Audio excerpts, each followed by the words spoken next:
രാവിലെ തന്നെ ഇഡലിയും ചമ്മന്തി ആയിരുന്നു കേട്ടോ നമ്മൾ കൊണ്ടുപോയത്. ഇത് ട്യൂഷന് കൊണ്ടുപോകണതാണ്. പിന്നെ നമ്മൾ എന്നത്തെയും പോലെ തന്നെ രാവിലെ കഴിച്ചത് ചോക്കോസും പാലും തന്നെയായിരുന്നു കേട്ടോ. അപ്പം ഇപ്പോൾ ചായയൊക്കെ അവോയ്ഡ് ചെയ്തിട്ടുണ്ട്.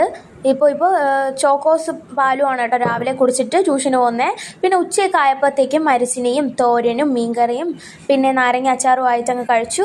പിന്നെ ഈ ഇട സമയത്താണെങ്കിൽ നമ്മളൊരു മാങ്ങ, നല്ല പഴുത്ത മാങ്ങ ഉണ്ടായിരുന്നു, അത് നല്ലതുപോലെ സ്ലൈസ് ചെയ്തങ്ങ് കഴിച്ചു കേട്ടോ.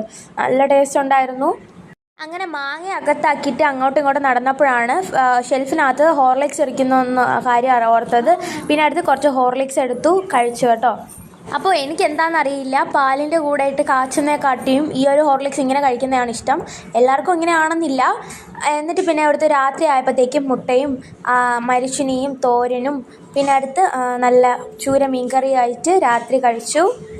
അപ്പോൾ തോരനെടുത്ത് മരച്ചിനി എടുത്ത് മുട്ടയിലെ ഒരു പീസും എടുത്ത് പിന്നെ നമ്മളുടെ മീൻകറിയിലെ ആ ഒരു മീനിൻ്റെ കഷ്ണം ഉണ്ടല്ലോ അതും കൂടെ എടുത്ത് നമ്മളൊന്ന് കഴിച്ചു.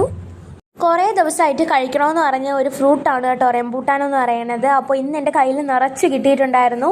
അപ്പോൾ ഇതൊക്കെയാണെങ്കിൽ പച്ചയും പഴുത്തേക്കും ഉണ്ടായിരുന്നു കേട്ടോ. ഞാൻ അതിൽ നോക്കിയപ്പോഴത്തേക്കും ഒന്ന് മാത്രം ഒരു റെഡ് കളറിൽ വന്നിട്ടുണ്ടായിരുന്നു. പിന്നെ അത് ഞാനങ്ങ് കഷ്ടപ്പെട്ട് പൊട്ടിച്ചു. അങ്ങനെ നമ്മൾ തോടൊക്കെ നല്ലപോലെ പൊട്ടിച്ചെടുത്തു. ഇപ്പോൾ ഇങ്ങനെന്താ നല്ല അടിപൊളിയായിട്ട് വന്നിട്ടുണ്ട്. എന്നിട്ട് നമുക്കൊന്ന് ടേസ്റ്റ് ചെയ്ത് നോക്കണ്ടേ. ഈ മറ്റേ സൈഡും കൂടെ പൊളിച്ചെടുത്തു കേട്ടോ. നല്ലൊരു ഷൈനി ആയിട്ടുള്ളൊരു ഇത് മുട്ട പോലെ എനിക്ക് തോന്നി. ഞാൻ പിന്നെ കുറച്ച് കഴിച്ചപ്പോൾ നല്ലൊരു മധുരമൊക്കെ ഉണ്ടായിരുന്നു കേട്ടോ. റംബൂട്ടാൻ അകത്താക്കി പിന്നെ അടുത്ത് റെസ്റ്റ് എടുക്കുമ്പോഴാണ് നമുക്ക് മുട്ടായി കിട്ടിയത്. ഇത് എക്ലൈസിൻ്റെ മുട്ടായിയാണ്. അപ്പോൾ ഇതിനകത്ത് സ്റ്റിക്കർ ഉണ്ടോ ഇല്ലേ എന്നാണ് നമ്മൾ നോക്കാൻ പോകുന്നത് കേട്ടോ. ഫസ്റ്റ് ഒരു റെഡ് കളറിലുള്ള എക്ലൈസ് മുട്ടായി ആയിരുന്നു, അതിൽ സ്റ്റിക്കർ ഇല്ലായിരുന്നു കേട്ടോ. ഞാൻ ആകാംക്ഷയോടെ തുറന്ന് നോക്കിയോണ്ടായിരിക്കും.